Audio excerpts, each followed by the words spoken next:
দুনিয়াতে যত অদ্ভুত অদ্ভুত প্রশ্ন সব আপনি মুসা আলাইহিস সালামের মাথা থেকে পাবেন। বিভিন্ন বিষয়ে আল্লাহরে প্রশ্ন করতেন। সাইয়েদনা মুসা আলাইহিস সালাম আল্লাহরে বললেন, আল্লাহ আপনি আমার এমন একটা জিকির শিখাইয়া দেন যে জিকিরটার শব্দ আপনি আর আমি ছাড়া কেউ জানবে না।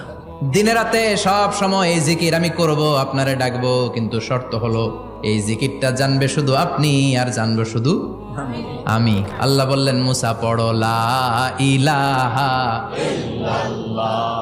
মুসা আলাইহিস সালাম কয়, মাবুদ এটা তো জাতীয় জিকির, সবাই জানে। আমি তো চাইছি এক্সেলেন্ট একটা জিকির, কারো কাছে নাই, শুধু আমি জানবো আর আমি পড়বো।